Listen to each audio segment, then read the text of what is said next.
a man, who they say he murdered 3.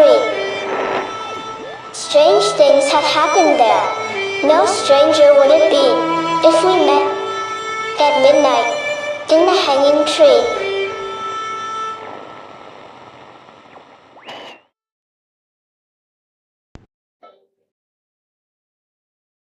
Welcome to the show. I'm your host, Chris James.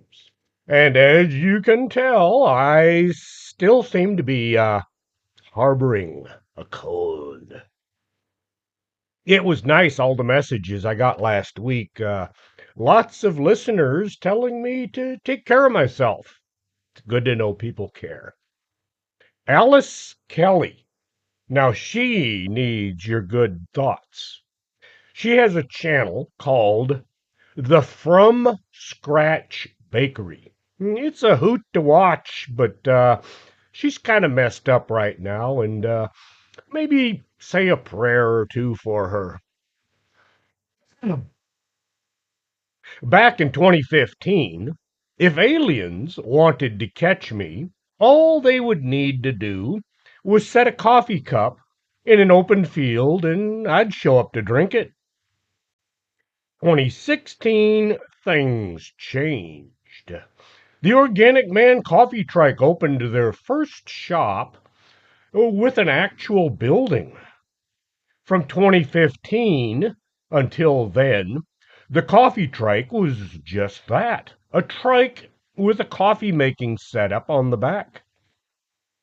My wife and I heard of a new coffee shop opening in the downtown area, so we went on over to have a look.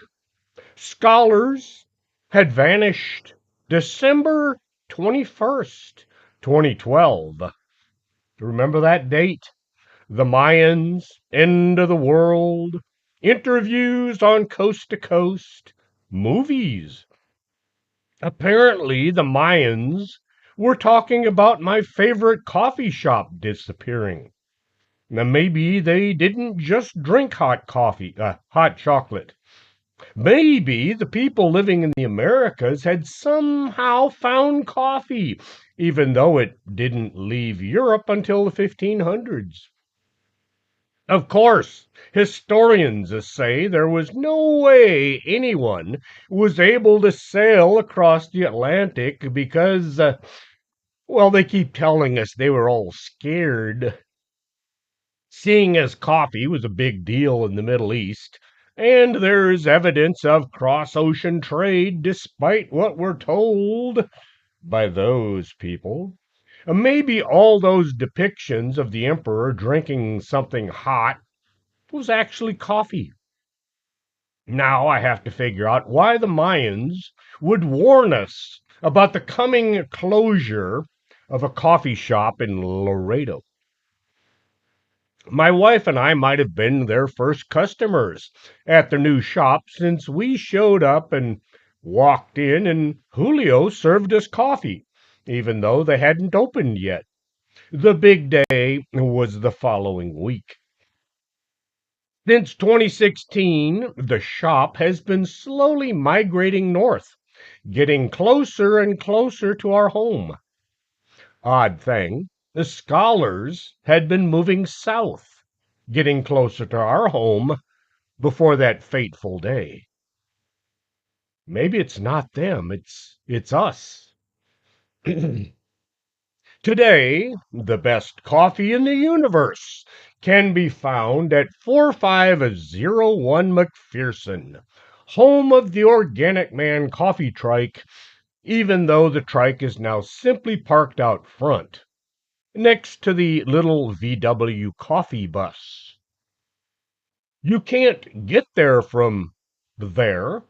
Go to the organicmancoffeetrike.shop and treat your taste buds like they were your best buds. Was going to focus on abductions, but then I found most encounters were not considered to be abductions until 1957.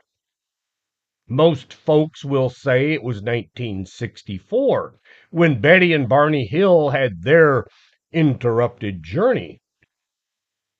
If you search for the first reported abduction, their names will come up. Antonio Vilas Boas was the first reported abduction, but he was in Brazil, and some folks consider that not to be a big deal. Before the abduction, folks were called contactees. It wasn't as derogatory as abduction or as scary. The CIA was doing their best to make UFOs and alien encounters go away, along with the help of the Air Force. Project Blue Book was not there to study or report UFOs, but to make them go away. At the time of his abduction, Antonio Vilas Boas was a 23-year-old Brazilian farmer who was working at night to avoid the hot temperatures during the day. What was it I said about the Brazilian divers? That's a lot of divers. I don't remember when I did the show, but Vic Hermanson did get a kick out of it, and I'm getting way off subject. A Brazilian farmers. That's a lot of farmers. October 15th, 1957, Antonio was plowing fields near Sao Francisco de Sales when he saw what he described as a red star in the night sky.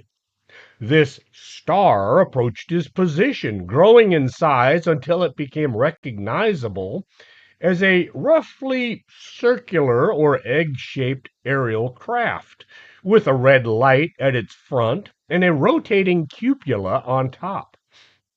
The craft began descending, landing in the field and extending 3 legs as it did so. At that point, Antonio decided to run for the hills.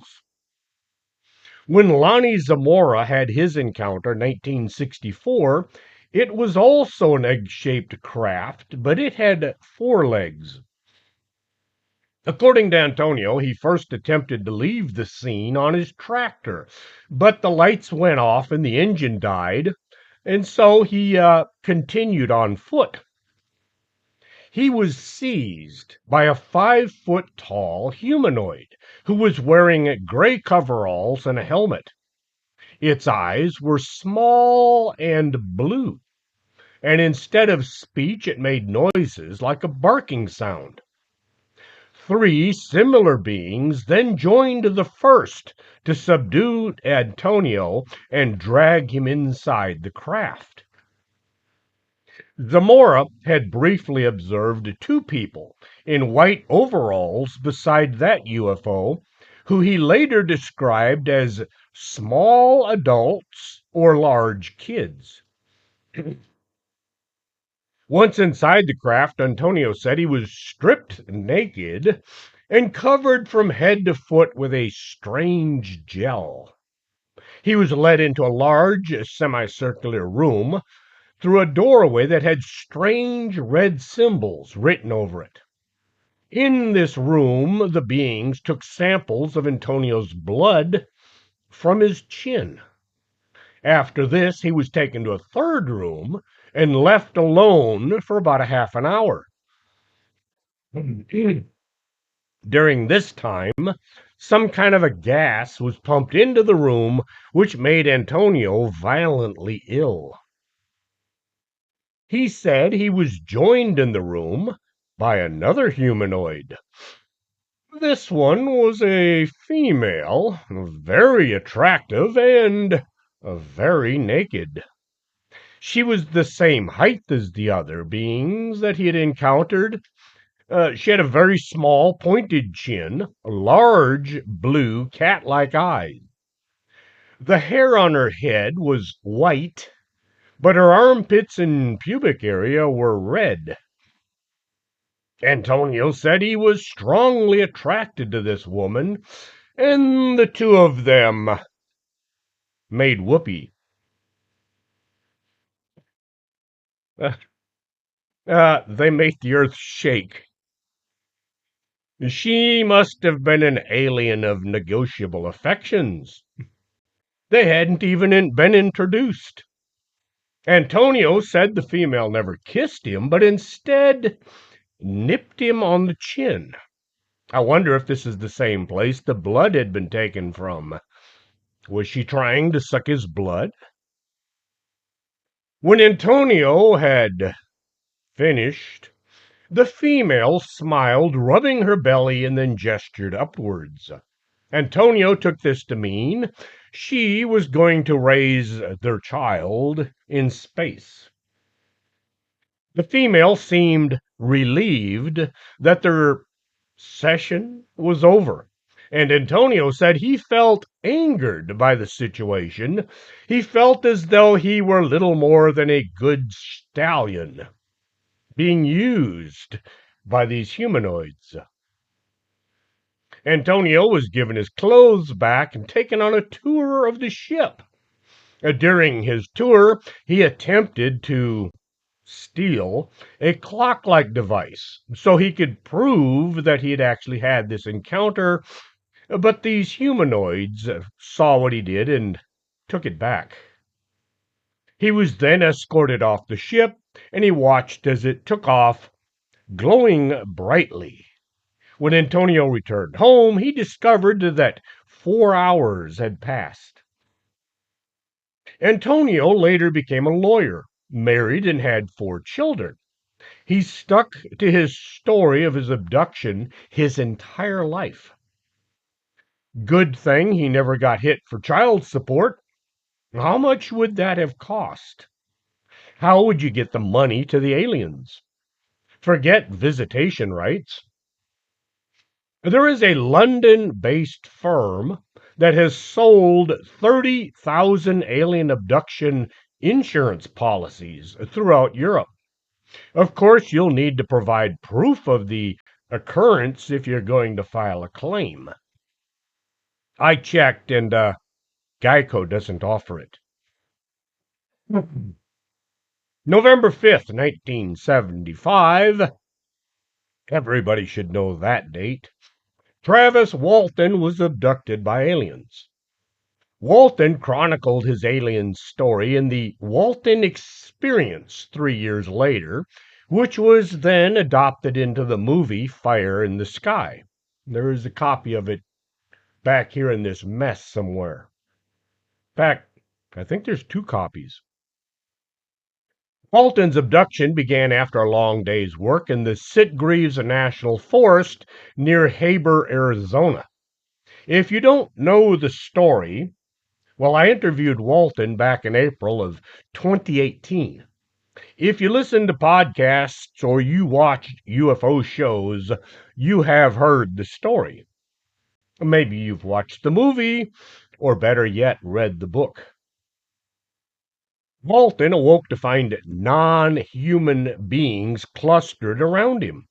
He was terrified, but his self-preservation kicked in, and he tried hitting one of the aliens.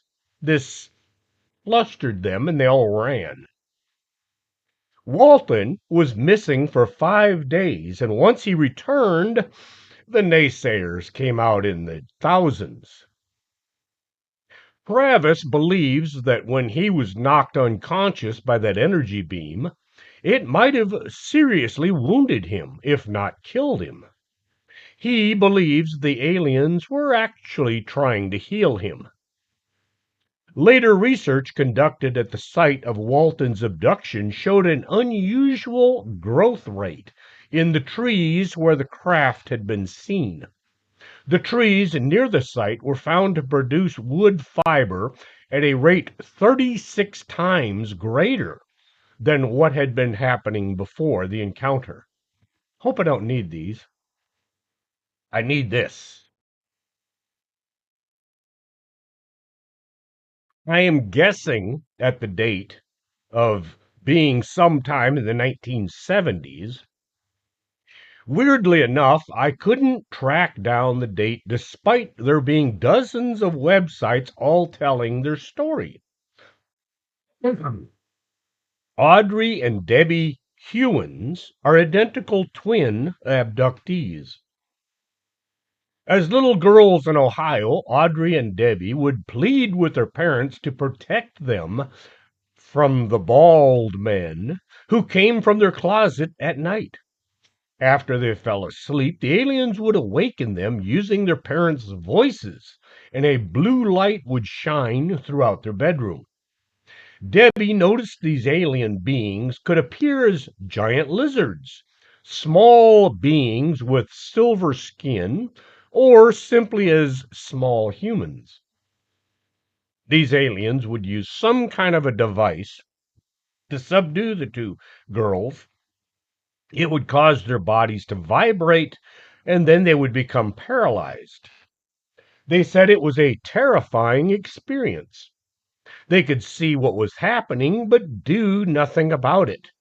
Debbie said it felt like death. Hmm. Debbie and Audrey pleaded with their parents to protect them from the bald headed men. Being young kids, they didn't know what grays were or what shapeshifting could be. It wasn't until the twins were 12 that the parents sought professional advice. This might sound like a lack of caring, but in the 70s, most folks considered this all just childhood imagination, too much TV or too many scary stories. Neuroscientist Robert Davis was the first professional to lend his support to the twins. He explained that Audrey and Debbie Hewen's experiences were being shared by thousands, if not millions, of other people worldwide. The twins told about finding themselves in a spaceship, looking out a portal at the Earth below. It's unreasonable to say that all abductees are lying or just dreaming. The reports are consistent, and sometimes they're supported by others who have seen UFOs in the areas of these encounters. Many say that they feel alone after undergoing an experience. There are the people who are willing to believe, and then there are the folks who want to ridicule and lambaste anybody that has any kind of experience outside the expected norm. More people believe in flying saucers than not, but the skeptics are very loud and ruthless when trying to make their point. Let's all take a moment to think disparaging thoughts at the Robertson panel and the Condon report, both brought to you by the CIA. Debbie and Audrey continued being abducted, or more like kidnapped, up until their adult years. Daryl Sims, who has his own abduction stories, remember, they had no pee-pee, he told that these creatures will create a blank time, missing time, in an abductee's memory. If somebody delves deep into their subconscious, a false memory, sometimes of something even more unbelievable than being kidnapped by grays, will surface. This false memory is there to keep the real encounter from coming to light. Unexpected visions might be there as well. Some abductees say they thought the aliens were dressed like clowns or soldiers. One person thought they were a Disney character. Daryl also said that once the abductee has decided to seek help, things get in the way. One woman had car problems every time she had an appointment with him. Many abductees keep changing their minds, not sure if they want to know the truth or not. I've run into this as well. When it's time to go delve into the missing time, the abductees back out. The abductees sometimes begin to think maybe they've stepped over the edge into insanity. The next thing they know, they'll be that guy walking down the street, talking to himself about flying monkeys or something. The boys in the white lab coats do nothing to help out. They're the ones doing most of the name calling while waiting for their overlords to tell them what to believe. There have been many professional academics who, even though not believing in aliens or UFOs, took the time to look into these stories before ridiculing the witnesses. In just about every case, the skeptic became one of the biggest advocates for contactees or abductees. I keep asking, when did scientific inquiry turn into witness mockery? It would almost seem as if the folks doing the finger pointing and the laughing were doing so under orders from some high and mighty to make UFOs and alien encounters go away. Somebody like, oh, say, the CIA, or maybe those elites who think they own the world. Maybe the reptilians really do run the elites. You have to wonder, why would the intelligence agencies want to make witnesses of alien activity stop talking? The men in black who show up acting like a cross between the feds and aliens come up a lot. They're doing a good job because a lot of people choose to keep their sightings to themselves. Many abductees say they feel alone after undergoing an ET experience. I've spoken to a few folks with stories. They usually kind of look beaten down from what others have said and done to them after hearing the story. I'm always amazed at their willingness to keep going after having parts of their lives ruined. Post traumatic stress disorder is rampant among abductees. Some people can handle it, while others have to convince themselves it was all just a bad dream. It's easy to say you'll stand your ground and tell the truth until it happens. You also have the problem of listening to others who have had an encounter. You have to listen and not judge. Take in the details, ask questions, but keep in mind unbelievable stories are not all made up. I never use words like allegedly and claimed or such words. These are the tools of the skeptics, and Hollywood has inserted these words into just about every show dealing with abductions. It makes the story just a bit, and sometimes a whole lot, less veracious. When somebody tells me a story so out there I can't possibly believe it, I think back on things like the Ark of the Covenant, angel visitations, exorcism, all manner of unbelievable thing that is very much real. If these can be true, then why not somebody's bizarre abduction story? On the evening of December 6, 1978, 26-year-old night watchman Pierre Fortunato Zanfreda was doing his usual patrol in the area of Marzano, a hamlet in the municipality of Tiriglia and the Genoese Mountains.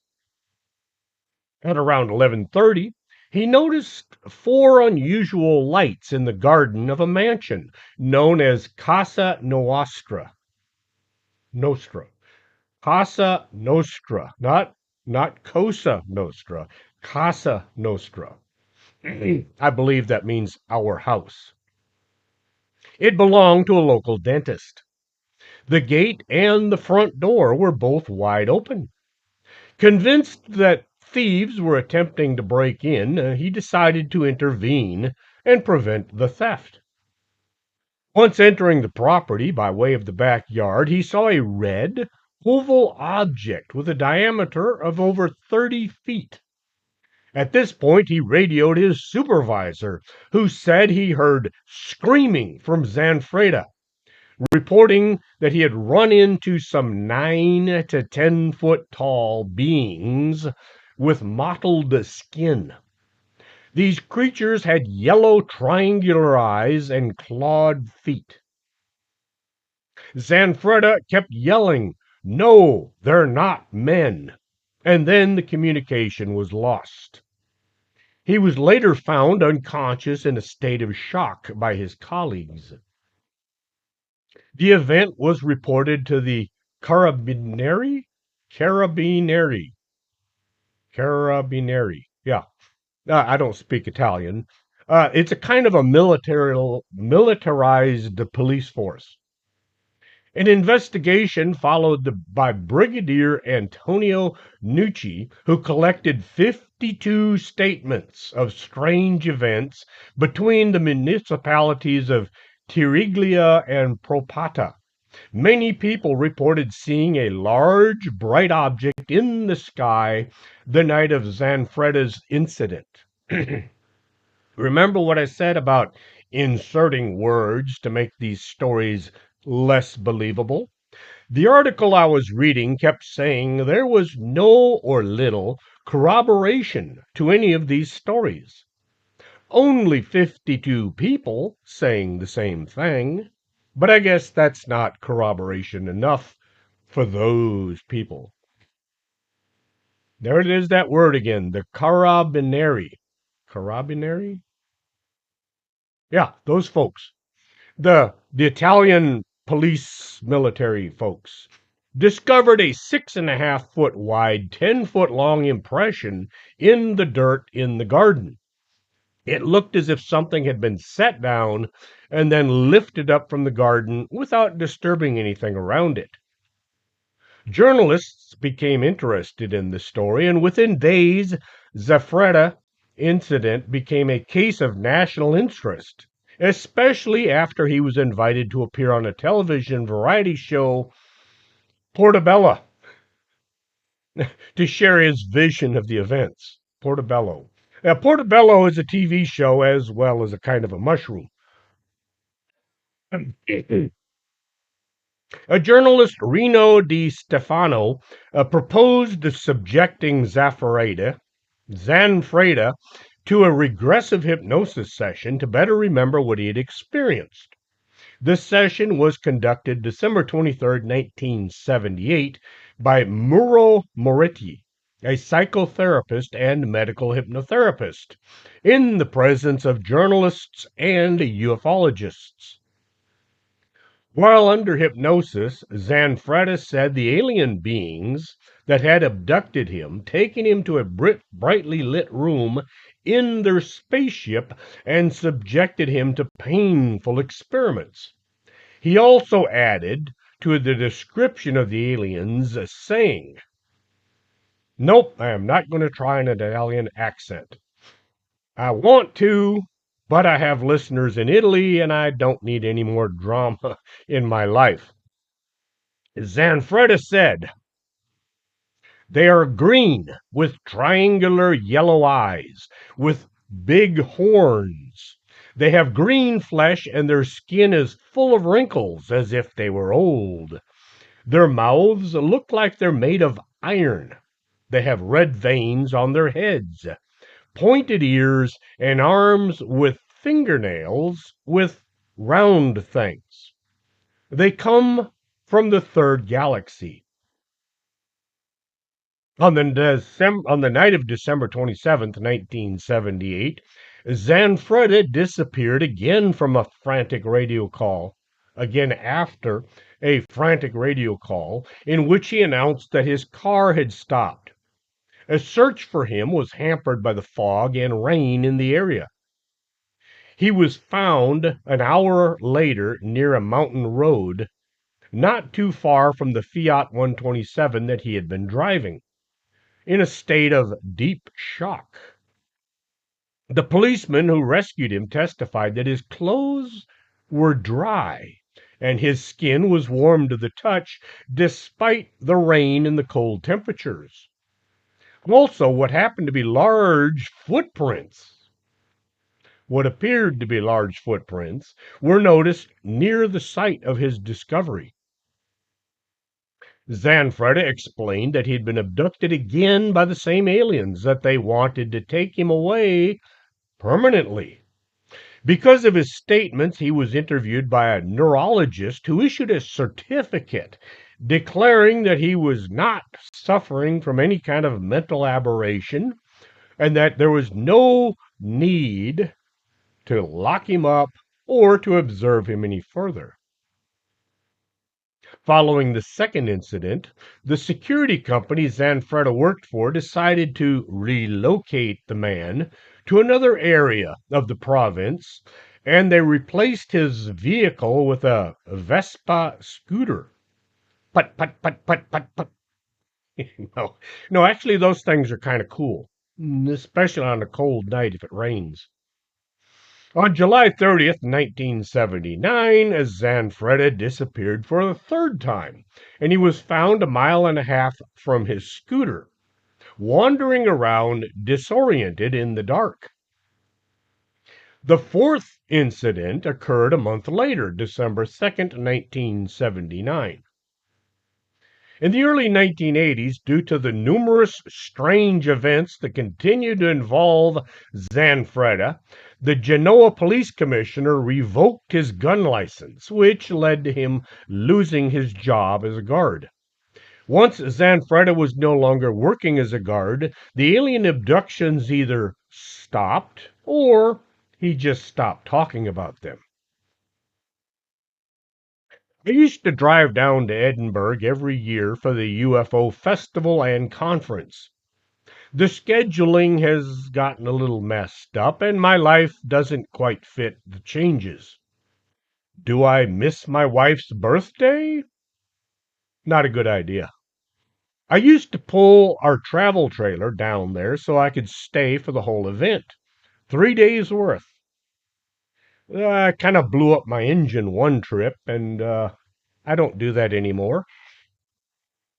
Still a great event, and one of the best was when Calvin Parker was there. He was hilarious the way he spoke and his delivery. As the hour was closing, I thought I'd better get out to the vendors section so I don't have to wait too long to buy his book. I stood up and I noticed a lot, as in half the folks in the room, were moving towards the back doors. I got out to Calvin's table, only had to wait about a half hour. The next speaker, not nearly as entertaining, was wondering where everybody was. But I have his book. It's there behind me, right about there. I had to look. I couldn't find the thing. I didn't realize it was behind the coffee sign. I've scooted it over just a little bit. It's right next to Colonel Halt's book, which is also huge. October 11th, 1973, Calvin Parker and Charles Hickson went fishing on the banks of the Pascagoula River in Mississippi. When Parker saw blue lights reflecting in the water, he thought that the police had come to order the two to leave. A football-shaped craft came down from the clouds and landed with a hissing sound. Parker said 3 legless creatures floated out of the vessel towards him. He described all 3 as having mitten-shaped claws, while one was necklace and gray. The others appeared to have a little more feminine look to them, but he never really explained that. When one of them tried to wrap its hand around Parker's neck, he said his fear oddly subsided. Parker said he and Hickson were taken aboard the alien vessel and experimented on. Afterwards, the 2 terrified fishermen found themselves back on the riverbank as though nothing had happened. They drove to the Jackson County Sheriff's Office and told Captain Glenn Ryder and Sheriff Fred Diamond the entire story. Hickson said a machine resembling a giant eye had looked over his entire body. He said he was surrounded by inhuman, 5-foot tall, monopedal beings. That's a one-footed thing like a snail. Captain Ryder didn't believe the two men. He stepped out of the interrogation room, but he'd left a secret device running in hope of obtaining proof that their alien story was all a fabrication. What he later heard on the recording made him think twice. He became convinced that these men may be telling the truth. Parker was approached about a book deal. He said he could read a book in about a week, a big book in about a week and a half.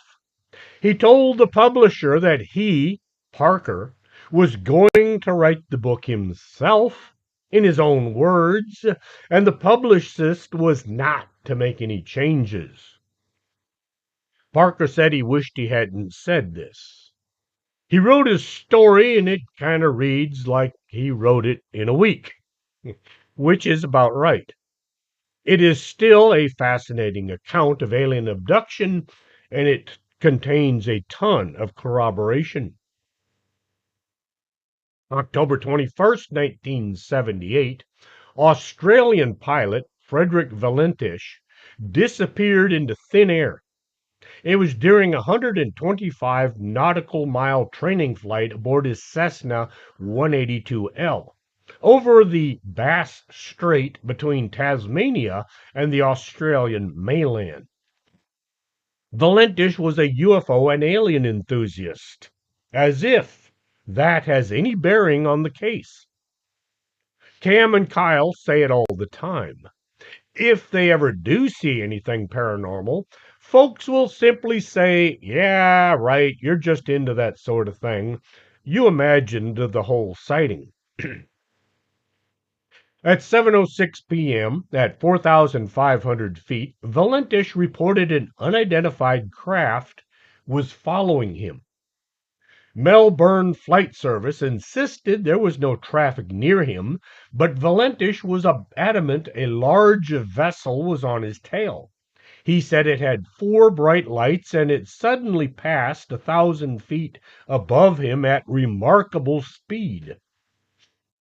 For 5 minutes, Valentish described its movements and the shiny metallic exterior. Suddenly, Valentish experienced engine trouble. Melbourne Flight Service asked him once again what the aircraft looked like, and he said, "It is hovering, and it is not an aircraft." These were his final words. The last sound radio officials heard was a metallic scraping sound. Authorities presumed he had crashed. The later search of the area yielded nothing. You can listen to a recording, just search for Valentish radio call. UFO Action Group in Victoria said an unidentified farmer observed a UFO nearly 90 feet in length hovering above his farm on the morning following Valentish's disappearance. Unidentified is understandable.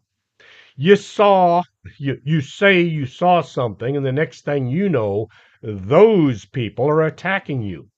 The farmer said a small plane was stuck to the UFO, leaking oil down its side. The farmer said he wrote down the airplane's registration number, but he never came forward, saying the ridicule he'd received from his peers after telling them his tale had discouraged him. The Victorian UFO group never identified the farmer. Gee, I wonder why. I hear from time to time aliens had signed an agreement with President Eisenhower to always return any abductees they took. Well, that was between the U.S. and the aliens. Perhaps Australia had a different agreement. Yeah, we don't want those losers back. Just keep them. Linda Napolitano said that 3 aliens abducted her from her Manhattan apartment and beamed her into their ship November 30th, 1989. Her story was corroborated by 23 witnesses. Linda Napolitano was a typical housewife living in Manhattan with her husband and 2 children. 3 gray bipedal creatures appeared in her 12th floor apartment. When she looked around, she saw a group of small gray beings standing over her, staring at her with black eyes. Napolitano's account, the aliens told her to be quiet in some kind of a strange telepathic language. She found herself paralyzed and unable to call to her husband for help. Napolitano said a bright blue beam shone through her window and lifted her body off her bed, out into the night sky, and into a large oval-shaped spaceship. Once inside, the creatures brought her into an examination room where they laid her on a table and inserted a strange metallic device into her nose. Napolitano woke up in her bed next to her husband as if nothing had happened. This might have been the end of the ordeal had not Napolitano gotten an X-ray that showed there was some kind of a strange object in her sinus cavity. Hey, I have a strange object in my sinus cavity, but it ain't metal. It's not. No, it's not. Honest. Anyway, Napolitano's Napolitano's abduction was widely publicized by ufologist Bud Hopkins, who interviewed 23 witnesses that all saw something in the way of a flying saucer emitting a blue beam and someone, being moved towards the craft. One witness was the UN Secretary General Javier Perez de Cuellar. Some have called the story's credibility into question, pointing out that most of the witnesses' identities have never been verified. I've had dozens of folks tell me their stories with the understanding that I never mention their names. Some of these folks are cops, and I don't want to piss them off. Napolitano's case continues to captivate alien enthusiasts to this day. That's a weird term, alien enthusiast. I'm not an enthusiast about aliens. I'm more concerned about what strange beings with such bizarre power and such little concern for our rights can do to us. Kind of like they're here to serve man. If you don't understand that phase, look it up. Napolitano contacted Bud Hopkins shortly after her abduction. His investigation really began in 1991 after he received a mysterious letter from a pair of security guards. In their letter, the men said that the night of November 30th, 1989, they had been parked under the FDR Drive when they saw 3 alien figures and a woman in a white nightgown floating out of an apartment window and into a UFO. The security guards, who called themselves Richard and Don, said they couldn't live with themselves because they couldn't help that woman. The guards said their client, a prominent UN world leader who had been visiting New York at the time, also witnessed the event. After Richard and Don got in contact with Hopkins and learned the woman they had seen was alive, they visited Napolitano at her Manhattan apartment. The men became emotional upon seeing her, and the 3 spoke as if they'd known each other for years. The plot sickens. Dan began stalking Napolitano soon after meeting her, staking out her apartment daily.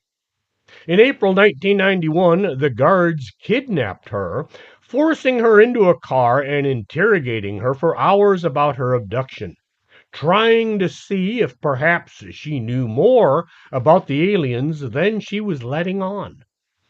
They had her take off her shoes and show them her toes to prove that she wasn't an alien. There are stories about how aliens and mimics can't make their feet look right. Dan grew increasingly delusional and obsessed with Napolitano. In October 1991, he kidnapped her again and took her to a beach house on Long Island. Napolitano told Hopkins that Dan ordered her to put on a white nightgown similar to the one that she had worn the night of the abduction. She refused to change, and Dan became frantic, and he attempted to have his way with her, calling her his Lady of the Sand. Napolitano was able to get away. She never saw Dan again. He did write to her quite often, professing his love for her and fantasizing about them being together again. Napolitano said she was also being followed by men in black suits who were causing her life to be quite stressful. More people kept contacting Hopkins with their accounts of this same abduction, and their stories all matched Napolitano's. According to the 2022 documentary, Linda Napolitano, the Alien Abduction Case of the Century, the politician, who was unnamed, wrote a letter to Hopkins emphasizing the importance of taking care of the planet and begging Hopkins to stop investigating the incident so that the extraterrestrials could continue their grand plan to serve man. Linda Napolitano herself suggested that her abduction was meant to draw the attention of world leaders and steer the course of global politics to focus on environmental stability. Hopkins theorized that Napolitano, Dan, and the diplomat Hay have been cosmetically, cosmically, not cosmetically, two completely different words, cosmically tied together to help nudge the diplomat towards protecting the planet for alien purposes. Back when abductees were called contactees, most of them kept saying that the aliens were adamant about the world ceasing all nuclear weapons testing, or the aliens were going to stop us. This happened over and over, but countries kept making bigger and better weapons, and no alien interdiction ever really took place. There was that little incident at Malmstrom Air Base and the 1982 Soviet nuclear missile takeover, but these look more like saying stop it, or we'll say stop it again, like a strongly worded letter from the UN. Numerous residents of Berkshire County, Massachusetts reported seeing a UFO September 1st, 1969. Many of the witnesses said they saw a disc-shaped object with lights around the perimeter, maneuvering in unprecedented ways. Some witnesses said they lost time as they gazed with stunned fascination at this object. Thomas Reed was 9 years old. His mother was driving and his grandmother was in the passenger seat. Thomas was in the back seat with his brother. The family was heading home after working at the restaurant. As they approached the Sheffield Bridge, a group of orbs came from the side and flew at the car, which chose that moment to stall. Thomas said it got really quiet and calm. No sound and no activity. All at once, the sound of outside creatures erupted, making way too much noise. The family found themselves in the car, but they had inexplicably lost 2 hours of memory. Tom's mother and grandmother had somehow changed seat positions. Over time, the family regained memories of the incident, including having been inside a huge hangar like facility with other people. They all recalled being inside a huge hangar bigger than a football field.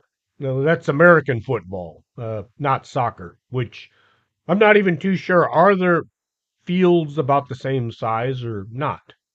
I don't know. There was a hallway that was curved instead of straight, and the family found themselves in a room that also had curved walls. There was not much memory of what happened in the room, just being in the hangar and the room. The family woke 2 hours later in their car, but in the wrong seats. Dozens of people reported witnessing a UFO in Sheffield area that night. Some were adults who called into the local radio station to report the sighting. Others were children who all began drawing UFOs in class. The skeptics tried to ignore this story, just saying that Tom and his mother and his brother and the grandmother were all A, lying, B, hallucinating, or C, delusional. When you can't debunk the evidence, you attack the witnesses. John Edward Mack was born October 4th, 1929, in New York City. Reminds me of a Pace Picante sauce commercial. New York City. His mother, Eleanor Liebman Mack, died while John was an infant. His father married Ruth Mack, and Mack soon had a half sister, Mary Lee Ingbar, who later became a pioneer of computer analytics. No, analysis. One of my eyes keeps watering and it's hard to read. Mack received his medical doctorate degree from Harvard Medical School in 1955. He interned at the Massachusetts General Hospital and he trained as a psychiatrist at the Massachusetts Mental Health Center. Why is Massachusetts spelled that way? That is a mouthful of letters. Couldn't they just have called it a little shorter? This is Mass. 1959, Mack joined the United States Air Force, serving as a medic in Japan. Did you know that Art Bell was also a medic in the Air Force and also in Japan? Only it was a few years later. Mack rose to the rank of captain. 1964, Mack returned to Harvard Medical School and became a full professor in 1972. 1977, he became the chairman of the Executive Committee of Psychiatry at Harvard Medical. Mack worked primarily in the field of children and adolescent psychology. He worked on treating suicidal patients, published research on heroin addiction. In the 80s, Mack interviewed many international political figures as part of his research into the root causes of the Cold War. I think the Cold War, it was all about money, money and control. But that's just my opinion. In the early 1990s, Mack commenced a decade-long psychological study of 200 men and women who reported recurrent alien encounters and experiences. Such encounters had seen some limited attention from academic figures in the 60s. Mack, however, remains the most esteemed academic. Is that even a word? Academic to have studied the subject. His journey into UFO studies was as serendipitous as it was transformative. Mack became interested in the phenomenon through a chance meeting with Bud Hopkins. Intrigued, Mack began in conducting interviews with individuals who had abduction experiences. What began as an academic curiosity soon turned into a profound exploration of human consciousness and the limits of conventional reality. Mack's military connections also lent credibility to his investigations. He consulted with military personnel who reported encounters, grounding his work in testimony that was difficult to dismiss. Hmm. Where others dismissed these accounts as delusions and fabrications, Mack listened. He treated experiences with respect and curiosity, seeking to understand rather than debunk. His groundbreaking book, Abduction and the Passport to the Cosmos, reframed these encounters not as mental health crisis, but as a profound transformative experience that challenges the boundaries of reality itself. That's a lot of words. Mack's willingness to challenge the orthodoxy of both psychiatry and academia made him a polarizing figure. Critics accused him of abandoning scientific rigor, while supporters lauded his courage in exploring uncharted territory. Isn't that what science is supposed to do? He initially suspected that abductees were suffering from mental illness, but when he is when no obvious pathologies were present in the people he interviewed, his interest was piqued. Following encouragement from longtime friend Thomas Kuhn, Mack began concerted study and interviews. Many of those he interviewed reported that their encounters had affected the way they regarded the world, including producing a heightened sense of spirituality and environmental concern.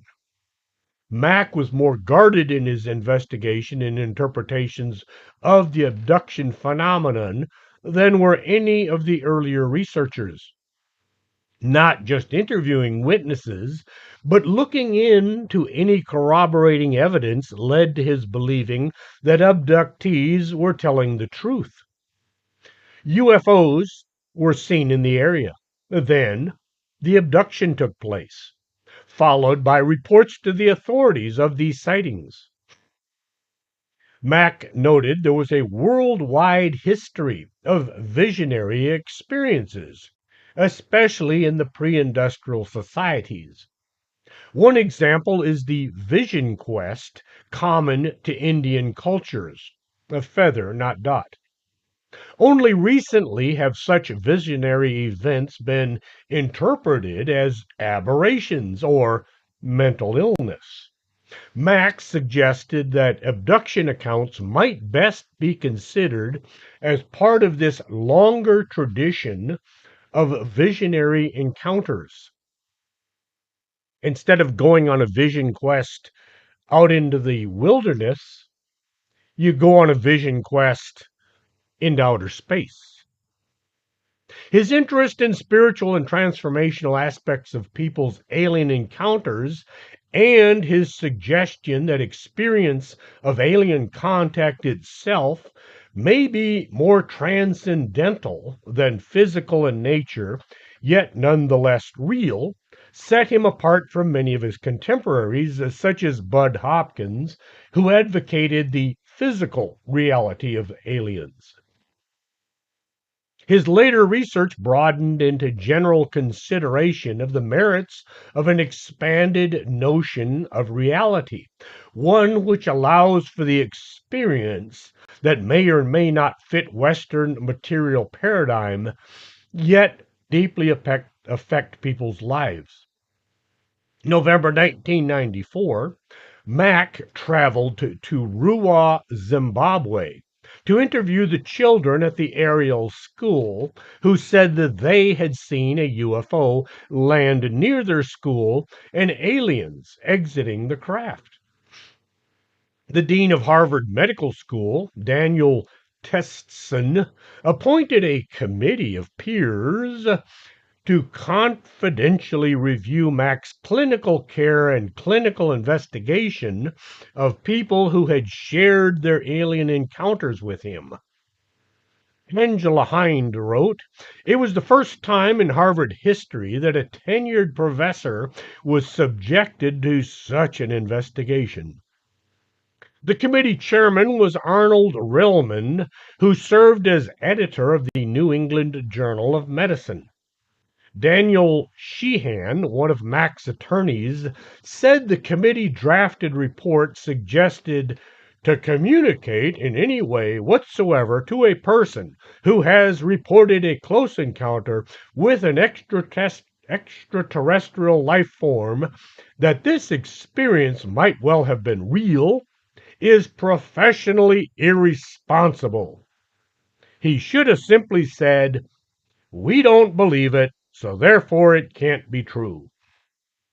Their attack soon lost steam when the public heard about it and Harvard decided to drop the case and get on with less controversial things. Monday, September 27th, 2004, while in London to lecture at the T.E. Lawrence Society-sponsored conference, Mac was killed by a drunk driver heading west on Totteridge Lane. He was walking along alone after dinner at 11:25 near the junction of Totteridge Lane and Longland Drive. He lost consciousness at the scene of the crash and was pronounced dead shortly after. He was DRT. Dead right there. The driver, Raymond Cheskowski, an IT manager, was arrested at the scene and later entered a plea of guilty to careless driving while under the influence of alcohol. That is the official story. We might just be witnessing a cover-up. Get some drunk loser, place him in the passenger seat of his own car, run over the target, and then put the drunk behind the wheel. Who's to know? The people doing the investigation might have been the guys that wanted Mac silenced. Just a thought. You know how I am with conspiracy theories. Good Lord, with so many conspiracy theories being proven true, is this one on the list? Abductions take place in a variety of ways. Many are in the great outdoors, such as Travis Walton and the Reed family. Then you have the folks who are in bed and wake in some other place. How do the aliens get a corporeal being through a wall without any damage? My theory is they don't take the body, but the soul or the spirit. I've talked to a few abductees who were in their homes when a bright light engulfed them, and then they were some other location, almost always surrounded by the grays. Why are people being abducted by aliens? Kidnapped, really? We can't understand their intentions because we don't think like they do. If they're studying us, why is it taking so long? Are the aliens using Common Core math? Are aliens participating in some kind of a weird game show where they have to nip down to this planet, abduct someone, and then get that person to tell crazy stories? You've won a brand new spaceship. I have no answers, only lots of questions. Hope you enjoyed tonight's show. I hope my voice doesn't sound as bad to y'all as it does inside my own head. There's someone in my head, but it's not me. You get that one. Enjoyed the show? Tell your neighbors, tell your friends, tell people you don't even like or know. They should be listening to Strange Things with Chris James. And if you get a chance, say a prayer or two for Alice Kelly. Till next Saturday. Dang, I said it again. Until next time, this is Chris James. Ah.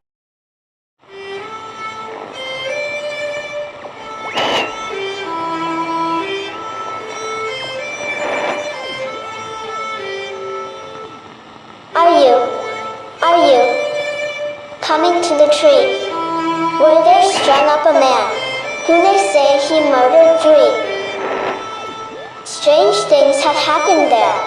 No stranger would it be if we met at midnight in the hanging tree.